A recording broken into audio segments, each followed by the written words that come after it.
Welcome to the Toffee Blues, your source for all things Everton. I am Connor, joined by Cal and Paul, and we'll be discussing all of the transfer news from the last 24 hours, 48 hours. It all seems a bit mad. I think the best place to start is probably Richarlison to PSG. So go on, I'll start with you, Cal. Give us your thoughts on that and the 120 that Everton have put on his head. If PSG want to pay us 120 million euros for Richarlison, go for it. This is, you know what I mean? It's like, because I think that at that point, it's just money we can't turn down, isn't it? At that point, it's just, you've just got to hold your hands up and go, right, we're never going to get more than that for him. Hands up, take. But I don't think they will, because now I'm hearing stuff about Haaland as well. But yeah, I think Richie's going to stay, and I think that price tag might stick to next season to try, because I think in the end it is just to deter people away, because we don't want to get rid of Richarlison, and I don't really think Richarlison's too bothered about leaving too. So in that situation, we can just ask for as much money as we want. So I don't think it's really got any legs to it, unless PSG panic on deadline day and just realise, right, we've got nothing else to do, just pay them the money they want. But then we'll end up panicking too, and it's just not, that won't end well. Because we know what Everton are like with panic buys. It never ends well. Yeah, go on, Paul. What are your thoughts on that? I do think there's something to it. I do think Richarlison will probably end up there, but I just don't think it'll be this summer. I think it'll be next summer now. I mean, it's too late in the day. If this was coming about maybe about a week or two ago, then I think Richarlison would be packing his bags and probably be in Paris by today. I just think it's come a little bit too late in the window for Everton to accept it now, no matter what money they put on the table, because it doesn't matter how much they're willing to spend. We can't use any of it.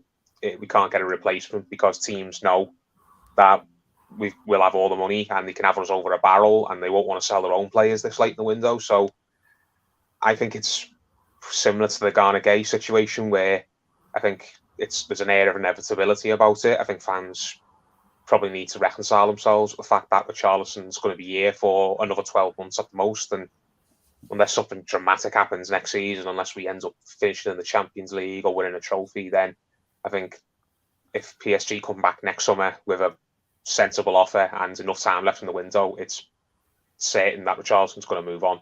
I just think they've left it too late to come to the table now, this window at least. Yeah, I agree. I said I don't think he's going to go. I just think it's too late in the window. I'm really worried we'd scattergun that type of money all up the wall as well. And I think with what the club's done this summer, being so accommodating to his Brazil sort of competitions in the summer, I feel like he's perfectly happy, like Cal alluded to. I don't think he wants out right now. I think he's happy to stay the 12 months. But I do agree with you, Paul, unless they get a better replacement and they're not interested in him in 12 months, or we do really, really well in saying, I'll get your Champions League, I think we'd have to get to try and persuade him. I can see this coming around next summer and him sort of indicating he does want to leave us.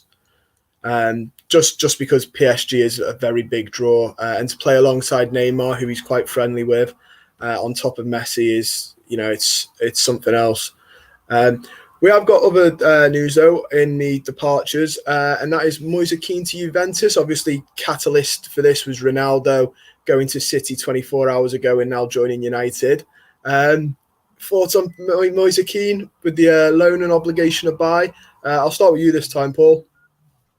It's just best for all parties, isn't it? We said the other night when we reviewed the Huddersfield game that it just seems like the situation's irretrievable for Moise Kean at Everton now. Even the supporters who were kind of willing to give him another chance and hoping that he would get his head down and this season would be really successful for him. I think everybody has just threw their hands up now and lost patience and wants to see him out the door. He doesn't want to be here. He's not interested in even putting even the bare minimum amount of effort in, as we saw against Huddersfield. He can't even be bothered to not get himself sent off. So it just hasn't worked out. I think he'll be remembered as one of those players who is really talented and hopefully he has a really good career, but he was never cut out for the Premier League. He's not in bad company. There's a lot of players who come and go from England and they don't really show the best form, and then when they go back abroad, they end up smashing it again. Do you remember Angel Di Maria? Great player at PSG, great player at Real Madrid, went to United for a season, had a torrid time, And as soon as he left Manchester, he went back to being the player everyone remembered. So Moise Kean, shake hands. It hasn't worked out. If we can get our money back on him, which I think is the fee getting discussed is about, is it 25 million quid? Yeah. We paid about that for him, didn't we? So if we can get our money back, then fair enough. No harm, no foul. It's not worked out. He goes back to his hometown club in Juventus, or the club where he came through the ranks. He'll be happy doing that. We get all our big fee. We get our fee back, the big fee we paid, and it means we can spend in the transfer window. So yeah, I'm hoping that he goes by this time tomorrow. I'm hoping he's injuring and holding up the Juventus shirt and Everton are making moves on other players. It just hasn't worked. Cal, your thoughts on it? It's not as much money as we all like, but in the end, it's 25 million. We're not making a loss on him. It's a decent. Well, we have to do it, don't we? Because it's like Paul said in the Huddersfield game. Don't get me wrong, his goal were decent, and in the end, we ought to look at it now. It was definitely onside, but in the end, it's just he threw a strop, didn't get his own way, and then walked off. No argument or anything. I understand that he probably knew it was a blatant red card. But no argument, just walks off. He ignored Rafa. It looked like he did anyway, because Rafa turns around after the red card and kind of shrugs like, what are you doing? But in the end, that 25 million, because it's an obligation, you're allowed to spend it this season. That's how it works, because the money's coming in next season, guaranteed, so you can spend it this season. That which will help with another player who I can imagine you're probably going to mention when we get to incomings, who looks like a very exciting prospect. But yeah, it's a bit of an iffy situation. We all wish it could have been better, because we all know he's going to go to Juventus and bag goals in now. But in the end, he's just, like Paul said, might not be that player who's just not suited to the Premier League. There's, a long list of world-class players who just couldn't cut it in the Premier League. Maybe it's too physical. Maybe they just don't like the shite weather of England. It's just, there's loads of factors. But in the end, we've recouped our money back, so it's not the end of the world. It could have went better. It could have been a lot worse. So I'm just in the middle about it, really. Yeah, I mean, the money is probably not what people would have wanted, bearing in mind he's still got potential and young. But when you look at his Everton stint, it's not enough to, demand more money. It's not like he's came here and had a great season for us. His best stint for us was on loan at PSG, which, says it all, really.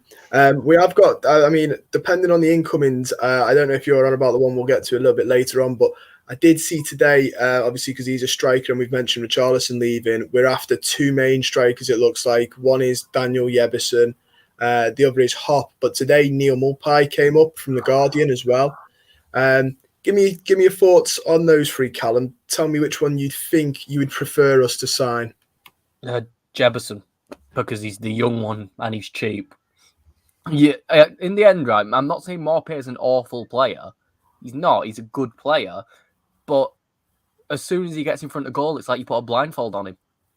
And it's just like, he can get himself into the positions, but then it's like, it's bloody... I understand Rafa's got bloody Alex Iwobi contributing to 4 out of like the 10 goals we've scored, and maybe he can find someone in Maupay. But in the end, I think Maupay knows he's good enough to start for a Premier League team. So is he going to come to Everton to sit on the bench in the end? Because that's what he should do. I hope he's not planning on bringing Maupay in to start. But Jebbison looks like he has a lot of potential. He looked good against us for the entire game, not even just the goal. He seemed to do everything well, but everyone performs well against us. So are we going to sign someone like Jebbison and then block a pathway for someone like Ellis Sims, Lewis Dobbin, Tom Cannon, when we might have someone in our academy who's just as good as him, but he just looked good against us? But it's difficult. I think, honestly, I'd prefer it if we've got a more veteran striker. I'm not saying Solomon Rondon, but maybe someone a little bit older, a bit more of an experienced head up front. Not kind of like Cavani for United, how his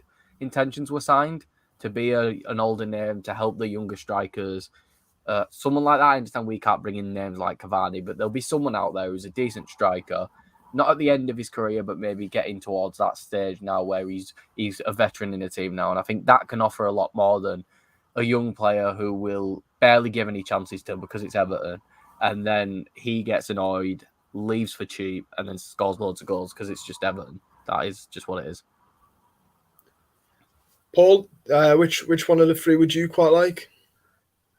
I mean, if it was just those three who you're giving me the choice of, then it would probably be Jefferson, as Callum said. But ideally, if we're going to get another striker, I wouldn't pick any of those three. I'd like someone else. I mean, I've seen some good suggestions get thrown around today.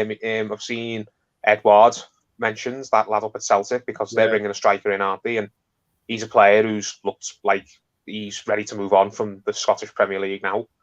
So he'd be an interesting one if we could maybe do that. Or would any of you boys be interested in maybe going for a striker who is not necessarily a veteran, is maybe in his 20s and kind of lost his way at his current club and maybe just needs a fresh start? I mean, I don't know about you, but I'm quite a fan of that Martial at United. And where's he going to get into their team now that Ronaldo's rocking up there? I mean, they've got Rashford, they've got Cavani, they've got Sancho, they've got Ronaldo coming in now. So it's not going to be. They've got Greenwood there, and he's not going to be getting loans out. Don't think so. Where's Martial going to get in the United team, either out wide or in the striker position? I mean, I'd like to see us maybe test the waters and see if we can get him on loan for a season. I mean, it happened at Chelsea when we went and asked the question for Lukaku, didn't we? We ended up getting him, and a lot of people would have thought, no, there's no chance that Chelsea will loan that player to a Premier League rival, but they did it. So there's other striker options we were getting thrown about. Does anyone remember that American that we were getting mentioned with Dyke, was it? Yeah, plays for Barnsley. Yeah, I liked what I saw from the clips from him last season. He had a good little second half of the campaign at was it Barnsley? He was at? Yeah. It seems like everyone's forgotten about him. So there's other young strikers out there who've been linked with over the last 6 months, or strikers who you think their situation is maybe it's changed in the last couple of days, and you think maybe they'd be available now. So I'm hoping that the club have got quite a long list of players who they're maybe making inquiries about, and we're not just focusing on one of those three who we've mentioned. But if it's just out of those three, then I suppose Jefferson, as Callum said, because he's the youngest and he's probably got the biggest upside to him. He's not going to come in and be displeased to be sitting behind Calvert-Lewin, is he? And he's probably going to be happy to ditch Sheffield to come and play at Everton. So, yeah, there's quite a few players who would like to see us come in and get a backup behind Calvert-Lewin when Moise Kean goes. And I think the likes of Eduard or Martial, they'd be good picks, at least for me. Yeah, Eduard's one I'd really like to see. I think you're right. I think he's outgrown the Scottish Premier League now, and needs to. And he's still quite young as well. You know, I think he's in his early 20s, if I'm not mistaken. I must admit, I'm sort of hoping that that's more. The club have got more than those three, just because Jefferson, someone's put here. It was Inky's put. He scored a hat trick for pre-season for the first team against someone, but I'd take pre-seasons with pinches of salt. And Peter Collins says apparently the training team at Sheffield reckon he's better now than DCL was at his age. But for me, I was looking before, and he's only played 6 games for Sheffield United, scored 1 goal. That was obviously us, which makes me a little bit. I'd like to see him push more in the Sheffield team if he's going to come into ours. Hop, I mean, from what I've read about Hop, I just can't see him suiting our style of play. And Neil Maupay, my biggest thing with him is that last season everyone was saying about Brighton, like if they had a good striker, they'd finish a lot higher in the table. And that someone's saying that about Brighton and we're after his main striker, that's not the greatest advertisement for him. That everybody else went, if they got a proper striker, they'd finish further up the table than that. That really puts me off. That, and I think he's got an attitude problem. I think it was Arsenal, was it, last season? He got sent off because he just couldn't stop this. He's an angry little man. I want to see us get somebody who is going to come in and make a difference this season, because if we got the likes of Jefferson or Hop, there'd be projects, wouldn't they? And we've kind of done that with Moise Kean, and fans haven't really got behind that. We want to kind of see someone who's not necessarily the finished article, but is a lot further along in their development. It's not just some really raw kid who is probably only going to be coming off the bench on the odd game. And we want to see someone who, if we were starting them, then we'd be confident they could do the business for us and would get us 6, 7, 8 goals a season at least. And I don't think any of those three, except maybe Maupay, maybe he could come in and playing with better players around him would increase his goal return. But I really want to see us get a striker who, when we bring them in, we're going to be confident. Yeah, if we put them in the starting lineup tomorrow, then we're really confident he can play well for us. If Calvert-Lewin gets injured, for a prolonged spell, then the drop off in quality in our team is not going to be dramatic. Which is a fair point. I've seen a couple here saying that. Interestingly, Eduard, I think, is a very similar type of player, but Semi-Chard's put Dijk has the power and pace, but doesn't have the technical skills yet. The power and pace thing, I always assume with Eduard as well. He looks like he's quite a powerful and pacey striker. I assume he's probably got a little bit more technical side to him. But that would sort of fit the mould that we're sort of going with. You know, if Calvert-Lewin came out the team for an injury, we'd have a player that's similar in the way that he's physically imposing. Because my biggest worry with like the likes of Hop is if we had him and Calvert-Lewin comes out, he's not going to be a lad that you can kick the ball to, and he's going to have a good aerial presence. And I think we've seen it a couple of times last season. Once Calvert-Lewin was out the team, we still sort of stuck with the same strategy of kicking it up top and hoping somebody'd control it. It almost seemed a couple of times last season like we were sort of stuck in the mode of continue the style of play even though he's not there. Do you guys think it'd be a good idea to sort of go with that type of mould of player he is, or do you think we do need someone who's a little bit different, maybe quicker, better technically dribbling-wise? Yeah, I think we need a different, because I think I like the idea of, you know, teams not knowing what they're going to get when they play against us. You know, I think it's kind of why we've done so well at the start. Leeds didn't expect us to press them the way we did in that second half, and where we started to come into the game a little bit, and they were like, wait a minute, why aren't they sitting back anymore? It's the one thing that I've been really happy with when it comes to Benitez, is he's happy to switch things if something's not working. You know, he's not stubborn in his ways, and I think maybe giving us a striker who can win a header, you know, but also maybe we shouldn't, if we don't have Calvert-Lewin, we shouldn't just, you know, bang it up top. You know, in the end, we clearly want centre-backs who can play out from the back. Clearly. I think that's clear as day. So even if it's just playing it to Digne or to Coleman and letting them work out something, playing through the full-backs, getting it to someone like Alan or Decore, I wouldn't mind someone who's a bit more technically gifted. Eduard's a good example of that, but I don't think Eduard would come off the bench. I think Eduard could easily get into a starting team. For example, I think Crystal Palace are interested now. And I think he'd be really good at a team like Crystal Palace. Trying to think of a few names, but none are coming to mind. But I think there is a lot of choice, like Paul said. I think right now there's a lot of options. I think that's one thing for loans, more likely, where we can bring in a loan for this season when we don't have a lot of money. And then next season, when the money's coming in a little bit more, then we can consider like one for me that I've been thinking about. And I don't know, this is a midfielder, and I don't know how possible it is. But Chelsea are going to sign Saul. Get in touch with them about Kovacic, because the guy just sits on the bench at Chelsea when, like, 2 seasons ago, wasn't he in the Premier League team of the season? Yeah, great player. Yeah. And it's players like Callum Hudson-Odoi is another one, but I don't think I'd want to pay all of his wages. So that's kind of the problem with that. There's a lot of players right now where there is, you know, it's a lot of give them a chance, but I think Everton have kind of lost that, where we used to give players a chance a little bit and it would work out for us. Lukaku, I'm pretty sure, didn't Zaha come from like Man United or something like that? Yeah.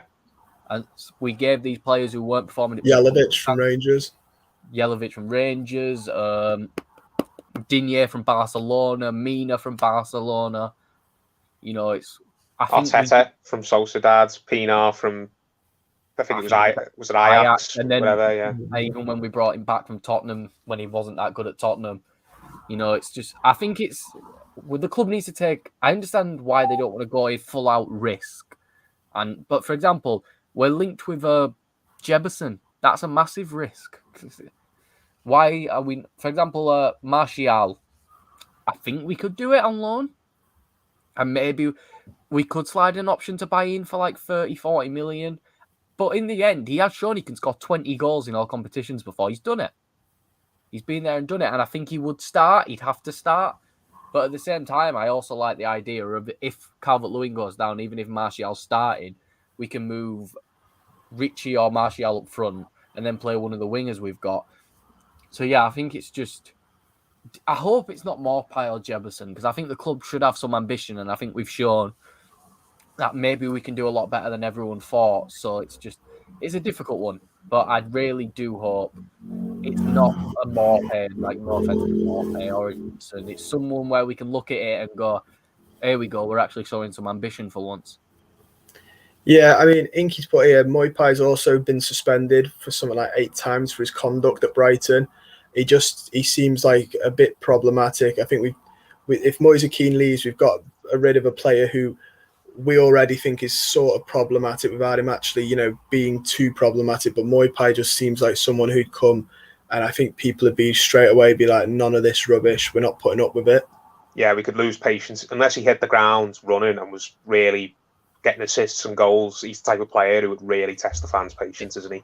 And we've got enough of them. If he's willing to put his head down, then in the end, you've got to give him a chance. But he's a risky player, and in the end, we won't know until we've signed him. So if Maupay can get his head down and even give us half of what he had, because he's still got 10 goals, 11 goals in the league. If we could get that off the bench, then maybe, because I do think he's got it in him. I just think he's easy to wind up. So defenders can get in his head in the game, and then that puts him off. I think that's the problem. And but I think someone like Martial is a good option, and Inky's put here that he's got a huge problem with his wages. But that's what loans are for. We tell United, listen, we're willing to take 90k of that 180k off your books. Makes your lives easier. You're not going to play him, are you? Give him to us.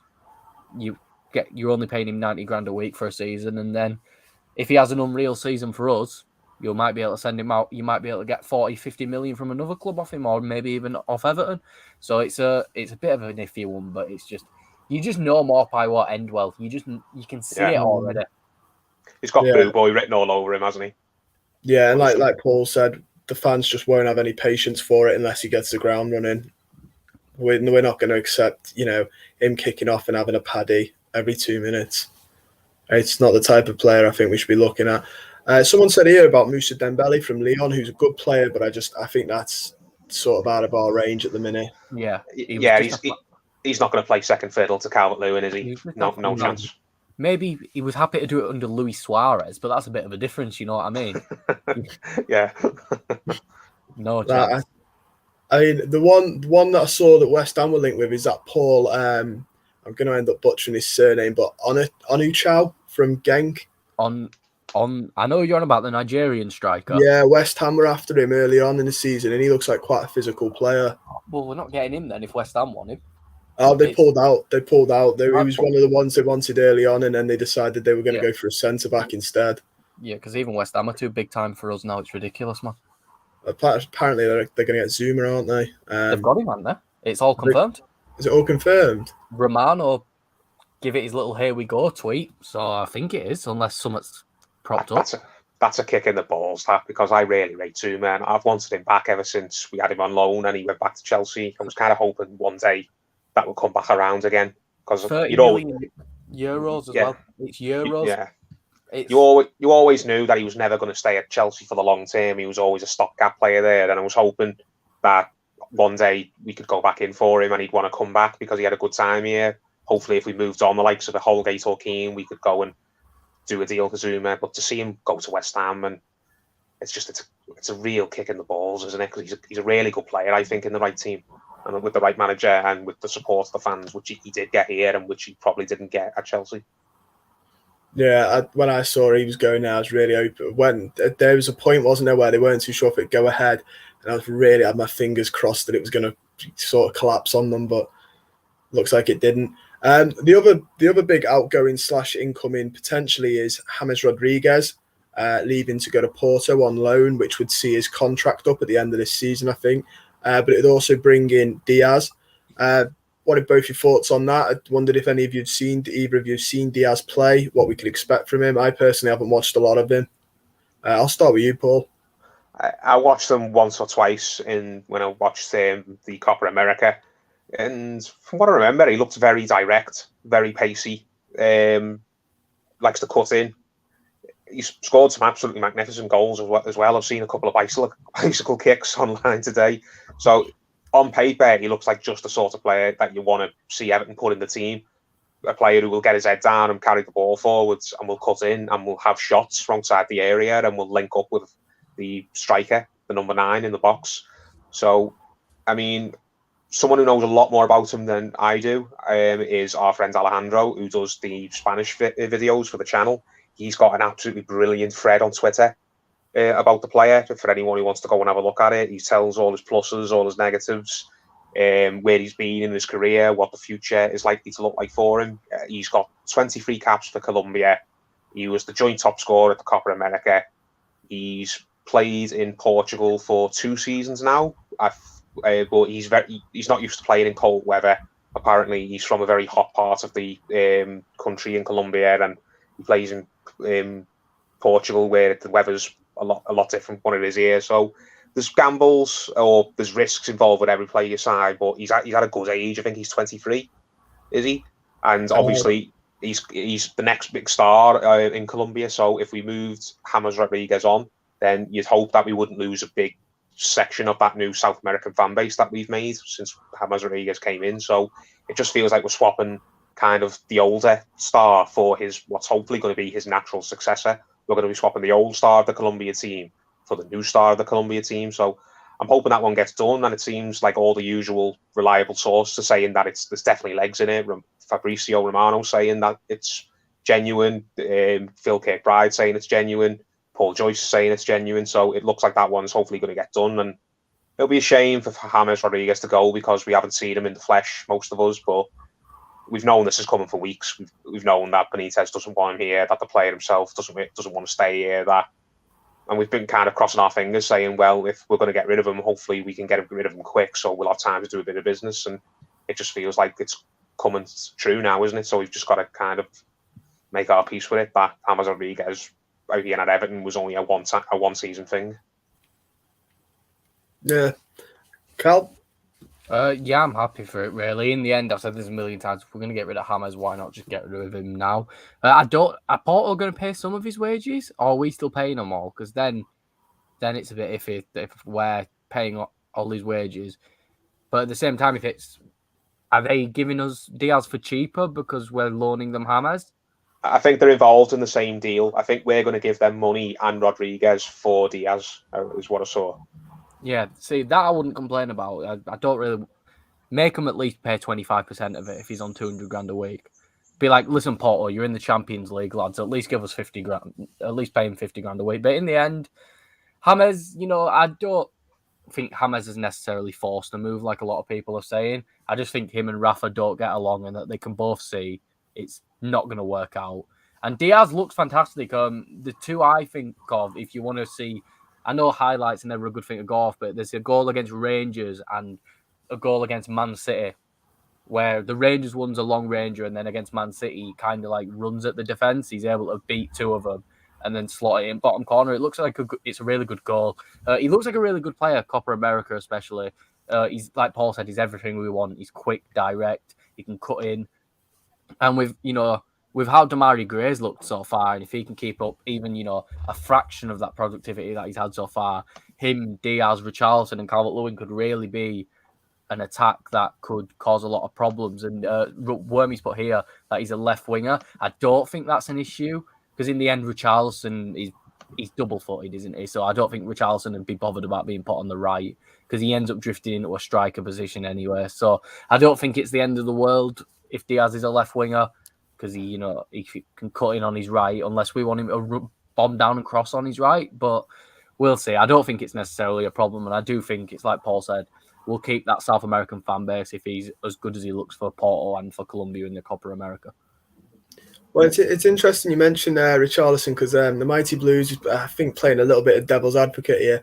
Do you see potentially Diaz as being the replacement in case Richarlison goes? Do you think the club might be? I know Benitez said today he's not going anywhere, but he was hardly going to, in all fairness, when asked, he was hardly going to go, yeah, he's off in 2 days. Do you think he could be the potential replacement, or do you think we're looking to combine him with what we've already got in terms of Richarlison and Calvert-Lewin? I'm hoping that it's just long-term thinking from the club. They know that Richarlison's probably going to leave in the next probably 12 months from now, most likely. So we're just kind of getting another young attacking player in, and we're hoping to slowly build him up. And hopefully in 12 months' time, if Richarlison does go, Diaz has had a year in England. He's fully adapted. He's integrated in the team. He knows what his role is, and he can step up and fill Richarlison's shoes to an extent. I mean, I'd love it if the plan was Richarlison is absolutely not leaving the club and we want to try and get him to sign a new deal and we want to build the team around him and Diaz and Calvert-Lewin as our free attacking players. But I don't think he's a direct replacement. I think it's just the club planning for the future, like the same way that Liverpool did when they brought in Thiago. I mean, he was a replacement for Gini Wijnaldum, wasn't he? But Gini Wijnaldum ended up staying an extra season, and now that Gini Wijnaldum's gone, Thiago's going to be in the team a lot more often than he was. So I think it's just the club looking at it and thinking, right, we're probably going to lose a world-class striker or a world-class offensive player in 12 months. Let's get a young player in now who looks really, really good and has a ton of potential, and he'll, over the next 2-3 years, will fill the boots of that player we're going to lose.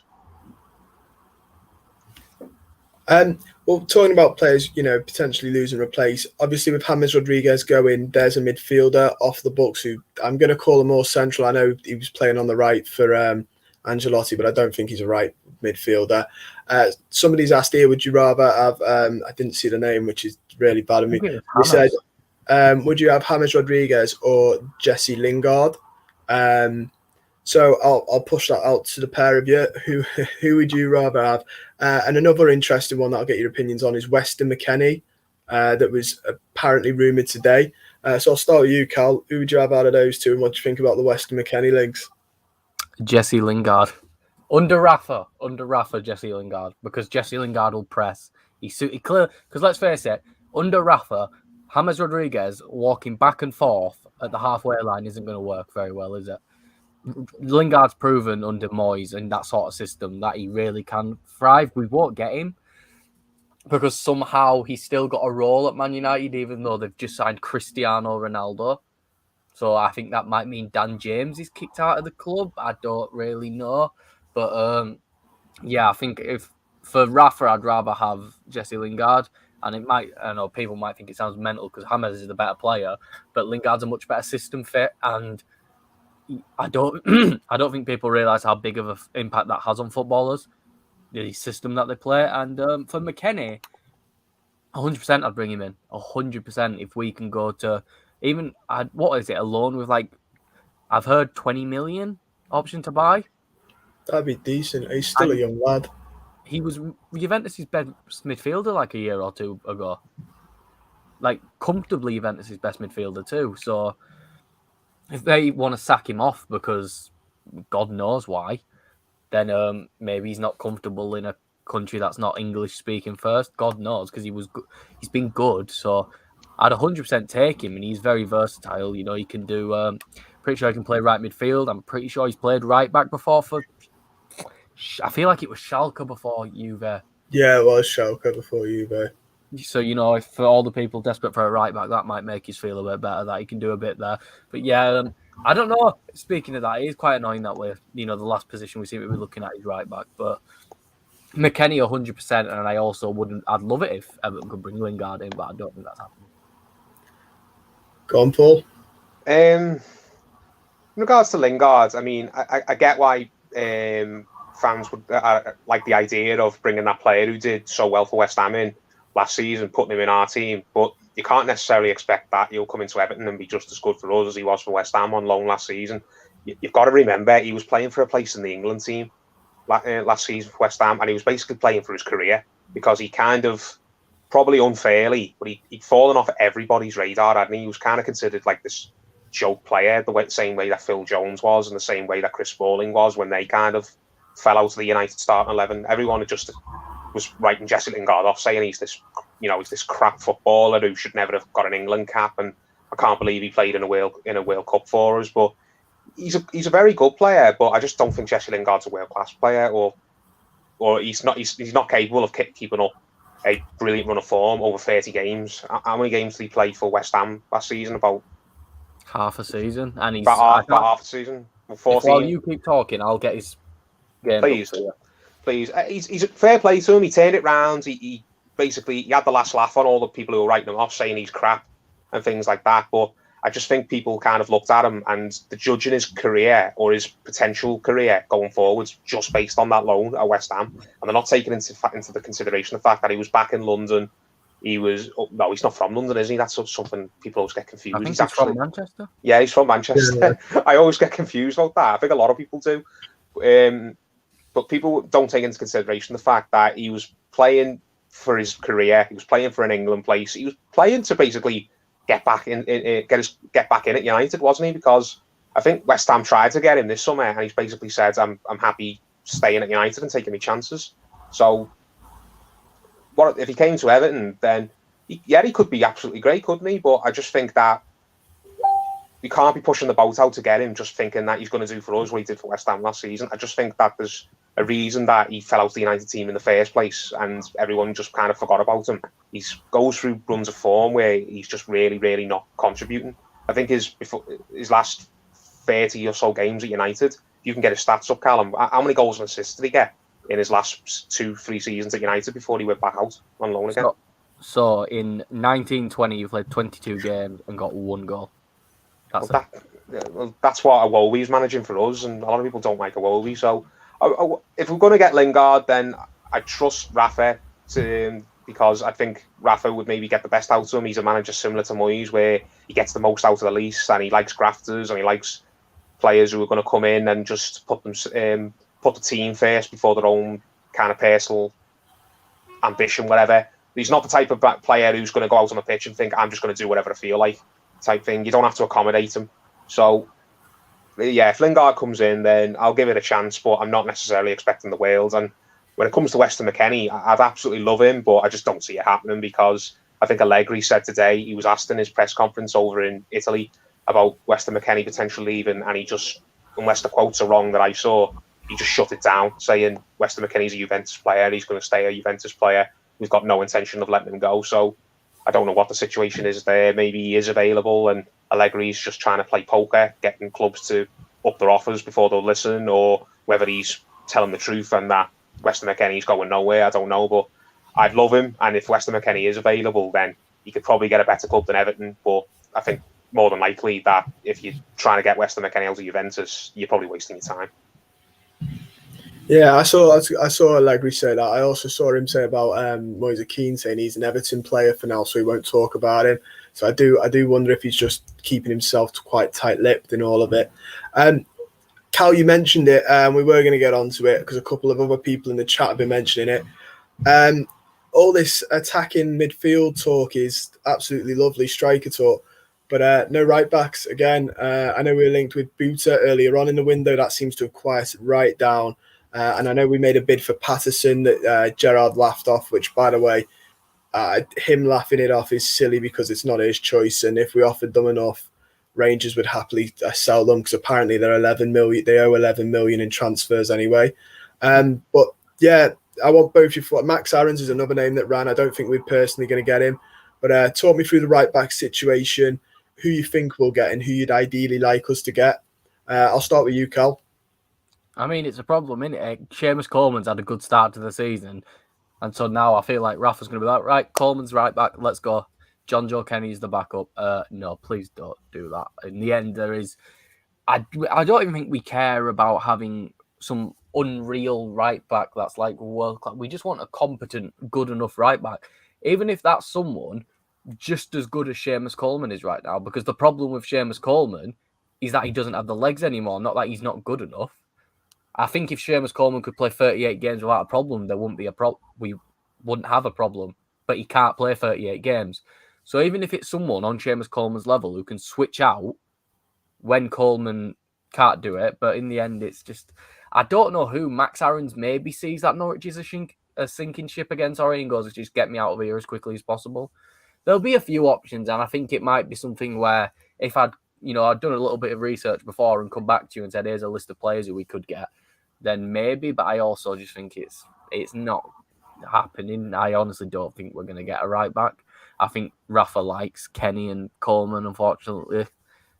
Kenny's just a bit, isn't he? And maybe Rafa can improve him, or maybe Rafa wants to wait till January, I don't know. But in the end, I think we should definitely bring in a right back. We should prioritise right back, especially after, if we bring Diaz in, then it should be right back, because 3 days doesn't sound like a lot to us in charge, but I can imagine in 3 days, football clubs can get a lot done. And I can imagine I can imagine Everton have got a long list of right backs, and it's just about maybe now that we've got the money getting one of them in. So I just hope we do. Well, if you said to me now we can only bring in one player between now and the transfer window closing, it would be a right back, even if it meant missing out on Diaz, who we all really like the sounds of and we're excited at the prospect of him coming in. But right back has all summer been the most important position that we need to strengthen in the squad, and it hasn't been strengthened yet. We spent weeks chasing that Dumfries and it was all for nothing. Max Aarons, who I would be my first choice, but it just seems like that's not going to happen, does it? He's stuck at Norwich, sadly. That kid up at Rangers, I don't know much about him. If we do bring him in, then great. I hope he comes in and he does really well. But as you mentioned, Gerrard looks like he's not in the mood to do any business with Everton. Whether he's got any say in it, probably not. No, he hasn't. But you know for a fact that he's going to want Rangers to charge as much as they possibly can for us, and he's going to be urging his bosses above him to string Everton along as much as they can. So I don't like the idea of it maybe going down to the wire to get that kid, which is what I think it would do. If we went in to Rangers, I can just see them dragging it out until the final hour of the deadline just to squeeze as much money out of us as they can. And I want a deal done as quickly as we can get it done without any fuss.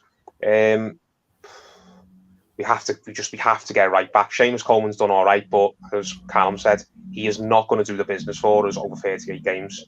He's not. He hasn't managed to do the business for us over 38 games for at least 2 years now. And John Joe Kenny's nowhere near the answer, is he? So, and who else have we got in the squad who could maybe come in and do a job at right back for a few games? Holgate's the only other right back. Holgate, and we saw that last season that it wasn't good enough. I mean, he gave it his best, but when Holgate had that prolonged spell at right back, there was a noticeable drop off in quality, wasn't there? And you don't want to be putting Godfrey out there because we want Godfrey out in the centre with Mina.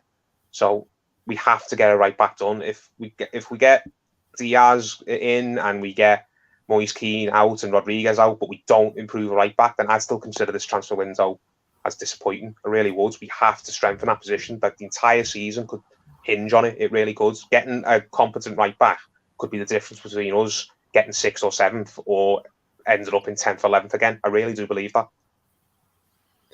Yeah, well, I hopefully, I mean, since we've been talking, there's been a couple of things mentioned in the chat. The first one is apparently Sky are reporting, it is Chris Cava from Sky, but apparently we are in for Eduard. I don't know if that's genuine or Sky are just looking to drum up views and, throwing anything at walls. We've already said, though, it's something we'd take. It's interesting Sky are now mentioning it out of nowhere.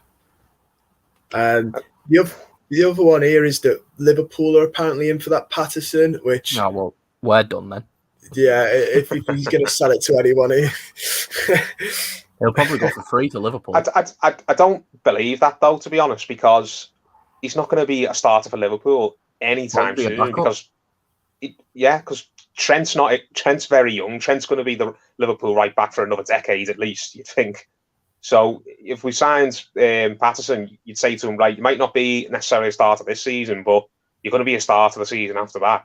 Whereas if he goes to Liverpool, it's like, yeah, in 5 years' time, you're still going to be sat on the bench if you're even still here. So I don't believe that. I think that's probably just Sky trying to drum up some interest and get people on the Sky bet, especially if it's that, I can't say his name, the guy who said that Ronaldo to Man City was done. Whatever he's called. He's the one saying about Eduard. If he said that, if he's give any credence to that story, then it's just automatically bullshit because that man just has not got a clue. He makes things up purely to get views on the channel. It's like his idea is, it's like me sitting here to you lot on this live stream right now and going, my sources have said, when my sources a text from my dad taking the piss, going, oh yeah, Everton are in talks with Ronaldo, lads, get ready, boys, Cristiano Ronaldo to Everton, he chats out of his arse, that man. Some of it's true, but of course some of it's going to be true. That's like me saying, if I shoot at an open football net, one of them's going to go in eventually. Yeah, I mean, he was made a show of, wasn't he, a couple of years ago when we were trying to get Zaha, and he was adamant that basically talks were ongoing between the two clubs and that Zaha was pushing for the move. And then didn't we Everton ourselves actually put a statement out on the website saying We made an inquiry for Zaha weeks ago. It was turned down flat, and there's been no discussion ever since. Is that the one where Palace had to do similar as well? Yeah, like, and he's Palace had to do it from their end. Even though both clubs came out and put statements out on the website saying this story has no legs whatsoever, there is no conversation between us about Wilfried Zaha transferring, he still doubled down on it, saying my sources say that the deal is getting worked on. It's like, mate, the two people who you're talking about have just said that the story is not true, and you're still insisting it is. What you've had your pants pulled down. His sources are absolute waffle. They are. It's funny you mentioned. Sorry, Carl. Go on. No, I'm just saying that his sources are waffle. They're non-existent. They don't. It's like I said. It's like you, Connor, texting me going, "Oh, do you know Messi's moving to Everton?" And then me tweeting it and going, "My reliable sources said." I'd love to be that in the know. Well, it's funny you mentioned Zaha. Someone said here that their biggest worry is if we sell Richarlison, or we'll end up panicking and getting Wilfried Zaha. I'd be really interested to know if the club genuinely are still interested, or again, if this is just Sky starting the rumour every year, because I know we were linked with him at the start of the summer, but that feels like a rumour that until he retires is going to be or until he moves to a bigger club than Palace will always be a rumour that's linked with us. That's the new Riquelme, that one, isn't it? Or the new Michael Owen. Man. Yeah, every single transfer window, Everton are going to get linked with him, even when he's on the beach somewhere and hung up his boots. It's that one that won't die, even though there was never any legs in it to begin with, really. So no, I don't see the club going back for Zaha now. I know at once upon a time, a couple of years ago, as we mentioned, it seemed like Moshiri was dead set on getting him, and I think there was maybe at one point a concerted effort to get him, but it was 3 years ago. How old is Zaha now? 29, something like that. Yeah, I think so. Yeah. He's not far off 30, is he? The ship sailed now. I don't think anybody's going to go and get Zaha now. I really don't. I think he's just going to finish his career up at Palace. If he leaves Palace, then it's probably going to it'll be when he's going to MLS or going to China or something like that. I don't see Wilfried Zaha leaving Palace for another Premier League team now, especially not Everton. I think that ship's well gone. Yeah, same. I'm sort of glad in a way. I don't think it's a move for us.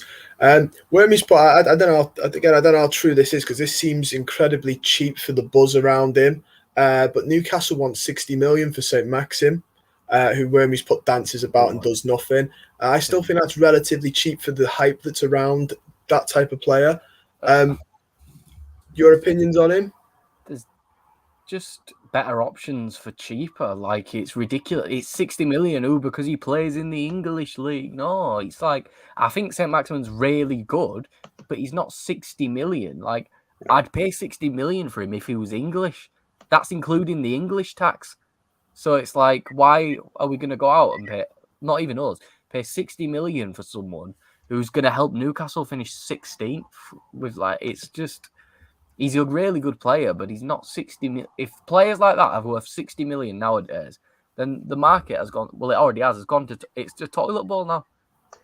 Yeah, if he was worth 60 million, then he'd be dragging Newcastle up quite a few places in the league, wouldn't he? He's a talented player, but if that's what Newcastle's price tag is on him, then they're essentially doing what we're doing with Richarlison. We're making it so no club is realistically going to bid the fee what we want. It's just another way. It's just another excuse for us to say no, basically. So no, I would not. I think Saint-Maximin, I think I wouldn't go much above 30 million. If there was a concerted effort to get him, then if we with maybe 40, 50 million, I think that would be too much. So 60 million, absolutely no chance. Yeah, to be fair, I don't know how much the club actually want him. I know it was linked earlier, like about a month ago. But also, I think a little bit of that was that Chico Azul on Twitter riling it up. I think he caught a lot of people out with that. So I think it was sort of riled up from within. But I can't.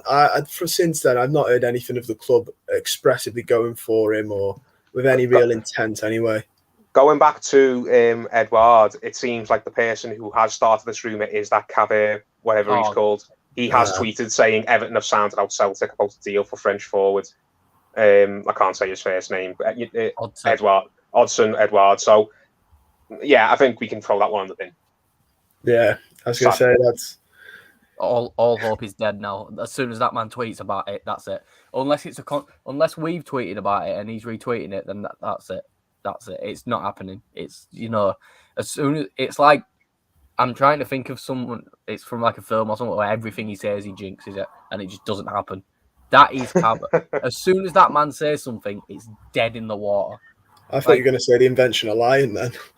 Yeah. Do you know what? Honestly, it's been that long since I've watched like a film on like Netflix or something. I'm just starting to like forget what films are called. Like I was doing it the other day and I just couldn't remember. But it was just, please, don't ever believe anything that man says. Even if he's got a picture of the player holding a shirt from the club, don't believe it unless the club says it, because that man lies through his teeth consistently to get views on Sky Sports News. I feel like it started because Celtic have signed a striker. They've signed the lad from, I don't know, Holland. From the Eredivisie. Rayner, I think he's called. Yeah, you Greek lad. I've heard he had a good season last season for them. Is it the one who's top scored in the Dutch? Yeah, he's gone to Celtic, So, and as we mentioned earlier on, if he's coming in, then you'd think that Eduard's probably going to move on, and he's ready to move on. But I think it'll be Palace or Brighton. Yeah, I'd like it if Everton were in for him, but I'm not going to believe for 1 second that we are in for him just because that idiot from Sky Sports News is saying it. I mean, I wish we were, because just out of Palace, Brighton and us, I'd hope that we were the bigger draw there. Although I don't know where he'd fit in the system with Calvert-Lewin. I guess maybe you could stick with Richarlison back out wide and play the two up top. But I'd like to think we're a bigger draw than Palace and Brighton. I don't know, because in the end, I think we're a bigger draw than Brighton if we can offer him first team football. But in the end, if Graham Potter walks over to him and goes, "There you go, mate, lovely football. Look at all the chances we created for this Muppet here, Neil Maupay, and imagine you getting all those chances, how many goals you could score. You'll be in French national team, mate. We can't go. That will be like, Digne cross you ball and you head. That'll be it." That's what we say to him. And so it's just, I don't know, because we're offering him, in the end, we are offering him a backup role in the end. Yeah, it'll come down to minutes, won't it? He'll go to the club that is promises him he's going to be a starter, and I don't think we're going to promise him that. No problem. I've seen Gigambari has put apparently about the Luis Diaz one, which has really picked up a lot of steam today. I feel like all of a sudden, since the Ronaldo stuff, every single transfer rumour seems to be like hour on hour progressing with mad just progression, it seems to be. But apparently Diaz has a really good injury record as well. He's not a player that gets injured very often, which screams his first game for us getting snapped in two, I think. But, yeah, Gbamin had a great injury record, mate. It's just, once Everton touches him, his life will never be the same. And not in a good way either. No. It just means your knees don't work anymore. Yeah. I mean, it's just... but I mentioned how quickly everything seems to be moving in the window. Do you think now, with Moise Kean, apparently, according to the Italian press, he's going to be there, he's accepted personal, do you think this could really kickstart because the window closes on Tuesday, do you think this will mean we make some really big moves now? I mean, I do. I do. I think we're going to get... I think there'll be two signings. I think that Diaz looks a goer, and I think there'll probably be one more, and it will be a loan of somebody, and maybe one or two more would go. I mean, we know Keane's going. I think that deal will be done and dusted by this time tomorrow. Rodriguez, that's probably going to be done as part of the Diaz deal, and maybe one of the youngsters will go out on loan. I've seen Nkunku linked with a loan. Maybe Branfait will go back out as well. I think we'll see 3 or 4 depart. The two obvious ones, and maybe a couple of kids going to lower leagues to get some experience, and we'll bring hopefully more than one player in, 2, 3, 4 maybe, but I think realistically it's going to be 2. We'll get that Diaz as part of the Rodriguez deal, and we'll maybe get some sort of unknown right back on loan. I mean, could be that kid from Rangers, I don't know, but I think we'll get a loan deal with an option to buy somebody, and we'll get that Colombian guy coming in for as a direct replacement for Rodriguez. Well, I mean, the Toffee Blues put here that PSG have rejected another bid for Mbappe, and that is sort of good news because I don't think they push for Richarlison unless he's 100% going, just because I think they're going to use some of the money. But they seem, apparently PSG and Real Madrid haven't had the best of talks either. I know PSG's people were saying that they're tapping up Mbappe in all the wrong way. And I think Perez came out, didn't he, last week and said, oh, well, they were really rude to me when I was talking to them. It's almost like he's a pain in the backside to deal with if you were another club. After what he tried to do to European football, as if you'd show him any courtesy at all. You know what I mean? I hate that fella. I really do.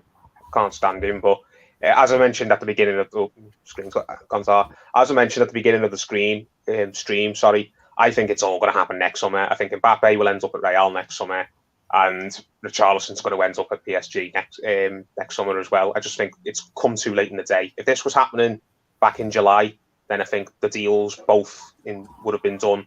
But Real Madrid have left it too late to try and sign Mbappe, and therefore that's caused PSG to try and sort out Mbappe's replacement too late.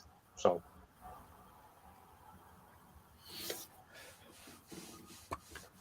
You look like you're going to say something then, Cal. You know what? The sentence was like processing in my head, and then it's just gone. It's just gone completely. Well, I've got another name for you for the right back position. Aaron Freeze put here. I'd take a serious look at Dalot for right back. His move to Borussia is no longer. Is he a player that interests either of you two? Yeah, good at getting forward. Defensively, he's a bit. From when I watched Milan, which obviously now. It wasn't as much as it could be like now because of the BT stuff and that. But yeah, he does seem like a good player though. And I think he's a player Man United are missing out on because they just don't seem to want a right back. A backup right back behind Wan-Bissaka. But yeah, I think it would be a really good idea. And I think we might be able to get him on a permanent as well. We might be able to slide in an offer to buy. So I do think it'd be a really good idea for us to bring him in. So, because Inky's put here Celik.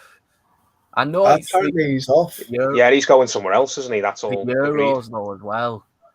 I know you don't take everything in Europe in international football with a pinch of salt, but that man was getting absolutely put on his arse every 5 seconds. Someone were doing him in.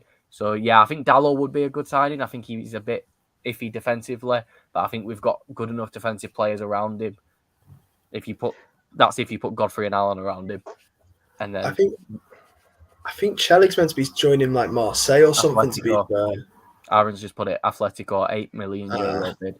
If only we'd have listened to that earlier. 8 million euros it's not even a risk. It's here you go, lad. But in the end, it's Everton. We'll end up paying 45 million for Kieran Trippier, and we'll all get laughed as we finish 9th again. Well, Celik was a lad that we were linked with right at the start. He was along the names with Dumfries at the start of like this whole summer. Then the Euros happened. And that's why he's only going for 8 million because he got absolutely flattened in the Euros. That and Lille are struggling for money right now as well, I think. Yeah, which is why Gaultier left, even though he got Champions League football, isn't it? He sort of agreed with Nice, which is. But to get back to Dalot, Paul, would you take him at us? I would, and that's the exact sort of deal I can see us doing. A loan with an option to buy for Dalot. He's still quite young, isn't he? Isn't he like 22, 23? Something like that, yeah. And I think if I'm not mistaken, he can play either side. He can play left back as well if he needed to. Dalot, 22. Yeah, and he's like he turned 22 in March as well, so it's not like he's an old 22. He's a young 22. Yeah, he went to United when he was about 19, wasn't he? So he's just got talented young player who made the step up to a big club too early, written all over him, hasn't he? And United fans are not the most patient in the world. You've got to come in and be somewhere close to the finished article and producing for them. Otherwise, they'll just discard you very quick. And that seems to be what's happening with that Daniel James, who's another young player at United who I really rate. I'd be happy to loan Dalot and with an option to buy. And if he kind of grows into the right back that he looks capable of growing into, then I'd be really happy with that. I think it would be a good stopgap. If he comes in and he doesn't do the business, then we just send him back and then we start the right back search next season. And hopefully maybe the likes of Max Aarons will be available then, or there'll be someone else on the scene who we've scouted, who we think is gettable. But if we're going to go for a stopgap right back who we might have an option to buy, then I think Dalot would be a solid choice. I really do. Yeah, well, people have been putting. I'd quite like to see Dalot, and if he can play left back as well, he's very versatile for this squad. Because I was saying this to my dad the other day. When Kunku goes out on loan, our left back, bare as well. Yeah, Yeah, really bare. And Nkunku's good going forward, but you could argue defensively he's a little bit naive still because he's young. But our left back position's in just as worse of a state as the right back, I think. I think once those two get injured, we're in a bit of a dire straits. So he'd certainly potentially fill two. The others were Buta and that Jorge Sanchez. But apparently work permits have cost those two. I'm not going to lie, though, I didn't see a lot of these two lads, so I couldn't really comment on if they would have been. Sanchez is Mexican, isn't he? Yeah. Permit issues, I think. Yeah, so I mean that we'd be their first club in Europe, wouldn't we? They're obviously going to have an adaptation period. I think they would be a risk, honestly, especially if you're going to bring them in and expect them to be a first teamer. Then I'd want a player who's settled in Europe and ideally settled in the Premier League. So no, I can understand why the club is not probably going for a right back in the likes of South America or North America. I think it's wise that we're sticking to getting someone who knows the European game, and we're not going to have any issues with the work permits or the weather or the physicality, which those two would probably have. Yeah, another name, Chuck, I'm just reading some of this now.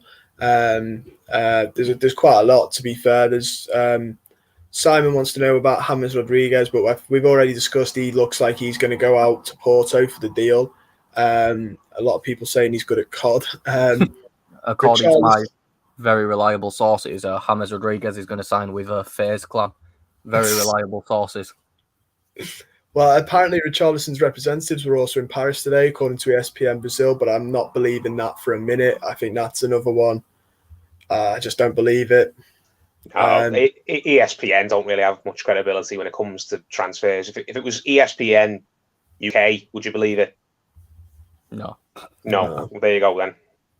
No. I was going to say sticking Brazil behind it doesn't make me more inclined. Yeah, exactly. Just because it's ESPN Brazil and he's a Brazilian player, people are just automatically assuming the worst, aren't they? But it's still a media outlet that doesn't break exclusives any other time, are they? When it comes to transfers. I mean, the thing is as well with ESPN, like if you watch any American sport, they are awful with all of it. For example, I'm not going to give an example, but I don't even watch basketball, and I'll listen to something they say, and even I'll go, what?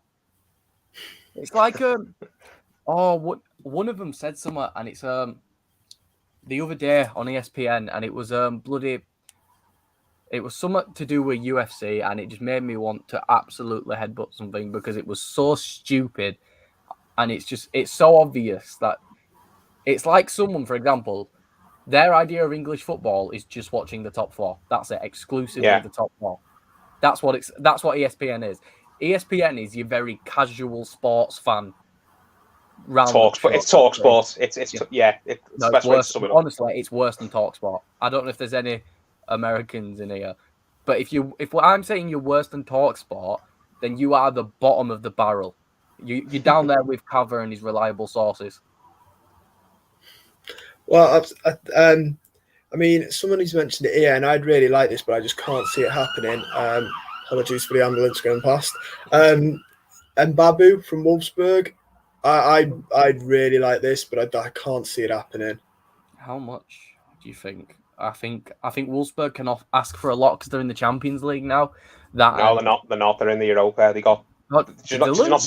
Did you not see that tweet? This is the most Europa League group of all time. I think it's Wolfsburg, Sevilla. Who else? Oh, help me out, Connor. Have you seen it? No, I can't remember the name of them. Is it like? It's the most Wolfsburg. They're definitely in the Europa League, and they're in it with Sevilla, and they're in it with two other teams who are always in the Europa League. I can't find. Well, I'm finding it. Sevilla always. Sevilla win it more often as well. Oh, what's it doing, man? Let me up. It's unreal. Someone in the chat help us out here because now we're all gonna. I think it's a French team and a Leo. No, Leo got Champions League. Then they winning. They won the league. Yeah. There you go. Oh wait, what? It's Sevilla are in this. I'm confused now. Is this old? Is it old, isn't it? Yeah. Useless. Right. They're not in West Ham's, are they? Put it in for us. West Ham got drawn today. They got Rapid Vienna. They got They got a decent group, I think. Yeah. No, Valencia have fallen off a cliff now too. No. Beg my pardon, guys. My brother's just chipped in and said it's a Champions League group. You were right, Callum. It's a very Europa League.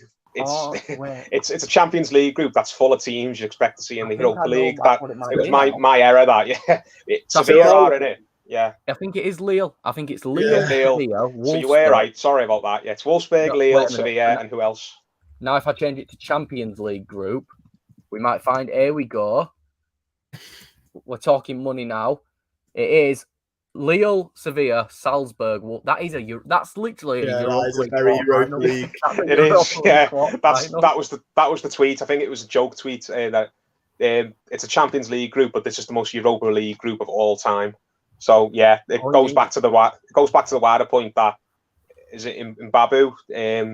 Wolfsburg are not in a position where they have to sell anyone. They don't want to, are they? So we'd have to probably pay a lot of money to get him out of there. And I know I've said right back's the priority, but if we're going to be spending 20 odd million on the Diaz deal, then how much more money are we going to have left over?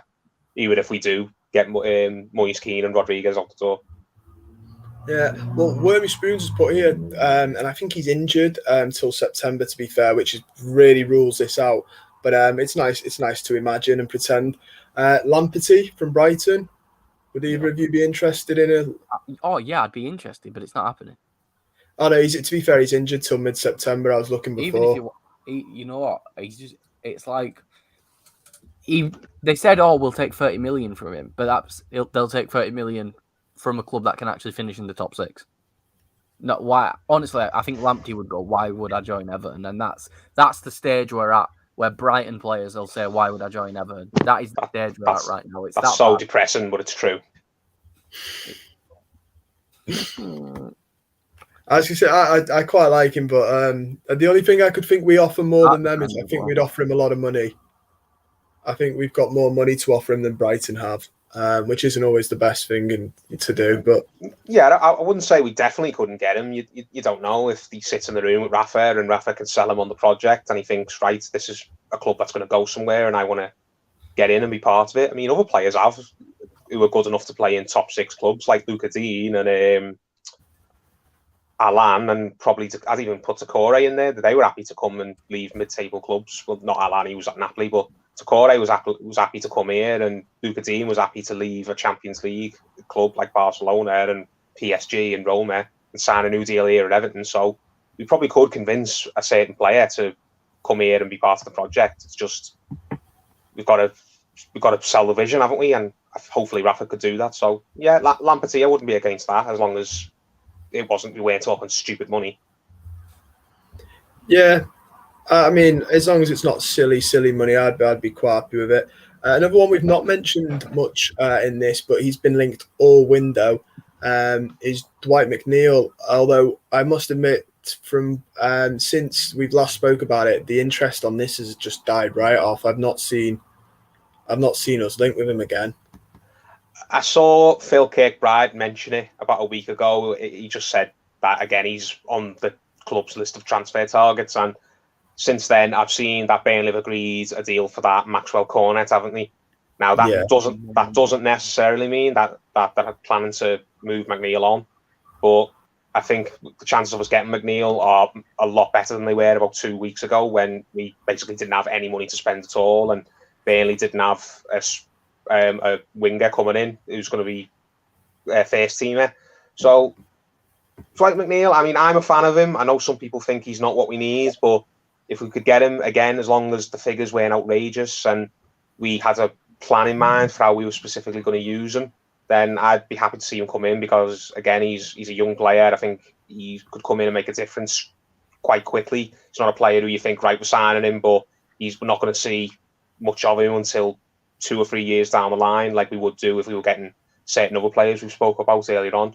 I think if he came in now, then he could come in and, if not be a starter, then he'd have a big role to play in the squad. So, yeah, I'd be happy with McNeil, but as you said, Connor, it seems like the interest isn't as strong as it was 2-3 weeks ago. So maybe that's one that will probably ends up going for again at a future date. Yeah, I've got a mate who's a Burnley fan, to be fair, and he was saying to me, like, not only, even with Cornet, they've still got a limited amount of wingers, hence Aaron Lennon going back on a permanent, re-signing a contract for a free. So I don't even think with Cornet, like you said, Paul, I don't even think that indicates they're looking to sell. I think they're just looking to obviously add depth to a position they're well aware they're a bit short on. But the lack of, the radio silence makes me think that one's probably, I can't see it happening. And I can't see Burnley. I don't think they're in a position where they need to sell him. Not this window. I mean, I keep touching on it. I can see massive things happening next summer. I can see Richarlison going next summer. And I can see if McNeil, if he comes, being one of the players who comes in next summer, we'll spend some of the Richarlison money on that. I just think it's a year too soon this time. Well, the Toffee Blues put here, this is some interesting news regarding the Eduard situation. His contract expires next summer, so he could be free in a matter of January, I think it is, when you can start approaching players on a free transfer. Mm-hmm. Well, that's very football manager knowledge. I'd be very shocked if Celtic were let him go for nothing. If he's only got a year left and there's no plan on him signing a new deal, then it looks like he's going to have to go this window, isn't it? So there's also the chance that in January they a team offers like 5 million or something just to go, there you go, Celtic. Take some money while you can. But that's the sort of thing we'd do. We'd wait until the end of the transfer window on January and offer him £1 and go, at least you're getting some money, Celtic. And then someone else will come in and offer twice as much and decent wages to him and he'll go there instead. And then it'll get reported. Everton offer £1.50 for Odsonne Eduard, and then we'll just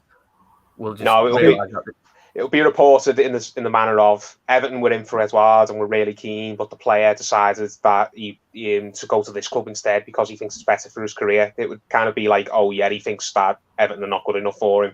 It would have that kind of tone to the report that who were Everton kidding, thinking they were going to get him. Yeah, and the report alone would bang up enough interest that it would. Yeah, it would. Send everyone gaga, wouldn't they, on social media, thinking, "Oh my God, like Eduard's knocked us back." Blah, blah, blah. Look at the state. Look at where we are as a club, type thing.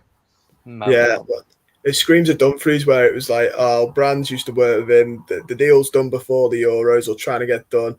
They're gonna get him. They're gonna get him. And then as soon as Inter Milan have enough money to wiggle, it's no, he's not coming to Everton. See you later." It did have that sort of flashback for me. I mean. Someone's Erwin Koeman's put another Sissoko. I can't. No? I don't know who he means. I don't know if he means Eduard or because they're different positions. But apparently Sissoko is up for offer. I heard today. He's left. He's at Watford. Yeah, sorry, he's gone, hasn't he? Yeah, he's at Watford now. Because Spurs have just signed some young lad from Metz, I think. Yes, yeah, to replace him. Which I've got someone telling me that's the next Yaya Toure, apparently. So. Keep an eye out on him. I don't believe that, but I don't know. Yeah, it's just difficult, isn't it, right now to be an Everton fan because we all thought we'd actually do something this summer. Damari Gray was good. Yeah, I mean, Damari Gray proves you don't have to go out and spend big. I'm quite impressed with Damari Gray, and I think Townsend, for what he is in terms of he can put in a good cross. I'm not upset with those two. Don't get me wrong; they're not the ambitious signings I wanted coming into the summer. But from what I've seen of them, I'm not. We've spent more money on worse players from what I've seen. Yeah, Damari Gray is unreal, especially if he keeps it up. Like he's not even just like he's got the goal against Leeds. And let's face it, when we signed Damari Gray, we all knew Damari Gray as here's another winger with no end product. And then look at that goal against Leeds. He was falling over and still managed to finish it, which might have just been lucky. But in the end, it's like I said to someone, he cost 1.7 million. If Damari Gray has 10 games like that, just 10, he's worth the money in spades. Yeah. Because in the end, we paid 30 million for Iwobi, who looks like he's turned it around, might be turning it around now. But before Iwobi, you'd get a good game every 20 games, and we paid 30 million. Yeah. So it's just like, in the end, Damari Gray is a fantastic signing. As long as he can keep up a decent, even if he's a bit inconsistent, just be decent enough for the full season. And we'll make a ton of money on him if we decide to move him on next summer. It will make at least 15 to 20 million profit on him just because of the fact that he's English. Easy, yeah. Yeah, I mean, he certainly does. And I was one of those that when I first saw it was a bit like, oh, this seems a bit too bargain basement-y. But like we discussed before, there's been plenty of players that we've got for quite low prices that, you know, if they've got the hunger, have ended up being quite good for us. And he could be one in a many line of, you know, you don't have to spend big to get good players necessarily. Like we mentioned Iwobi, but there's plenty more that we've spent quite a lot of money on that haven't worked out. Davy Klaassen, we spent quite a bit on that didn't work out. One I did see the other day was Nikola Vlasic, who's also been linked with West Ham. I saw that the club were interested in him at one point. Would either of you have took Vlasic back? I would have, but he wouldn't touch us with a barge pole. He didn't like being here last time, and it doesn't matter that a lot's changed since then, that there's a new manager, there's a new coaching staff, that there's a new director of football. He's not going to give us the time of day, is he? Based on his past experience. I know he didn't, and I'd be happy. I'd love it if we went in for him, because I thought there was a good player there, but even if we had been accepted, I just think he'd tell his agents, I'm not even going to sit in a room with them. Honestly, I don't blame him, because he was, as you said, Callum, he was treated quite badly, wasn't he? Yeah, in the end, because what else did we have at the time? We had Rooney, we had Klaassen. I think that was the point where we had like 5 number 10s, wasn't it? Yeah, and the thing is, we signed him as a project and then never gave him not even give him a chance. I don't think he played in pre-season for us. And then we we signed him from Hajduk after he scored a worldie against us. We signed him late on in the window, and I think how many Premier League games did he play? I mean, Koeman was gone not long afterwards. And not many. Yeah, Unsworth didn't play him at all. I don't think he played a minute under Unsworth during that caretaker spell. And Allardyce, I think, had a brief look at him, maybe used him in half a dozen games, but I don't think he started a game under Allardyce. And as you said, when Marco Silva and Brands came in, it was just very obvious that I think he was told to go and train away on his own, wasn't he? He was one of those 3 or 4, like Klaassen and Sandro, who it was just a clear from day one that they were absolutely not part of anyone's plans. It doesn't matter how hard they trained. So no, I don't blame the kid for thinking there's absolutely no chance I'm going to consider ever going to Everton again. Yeah, no, I agree. I think we're going to wrap it up here, though, guys. I'd just like to say thank you very much for everybody who's liked the stream, watched the stream. Don't forget to subscribe to the channel. Big thank you to Cal and Paul as well for being on the channel and having this discussion. I would like to remind everyone we are doing a stream on deadline day towards the evening. It's not been organised just yet, but that is in the plans, and we'll be sorting it out closer to the day. So keep an eye out for that. By this rate, deadline day could be quite an interesting one for us. But yeah, and don't forget, guys, if you want any Everton t-shirts, shin pads, little bottle openers, the best with the Everton logo, you get them from Everton Direct. If you get them through the link in the description, it massively helps out the channel. And if you're wanting to get the stuff, you're getting it anyway, so you might as well do it through the channel link. And most importantly, stay safe, and we'll see you all very soon.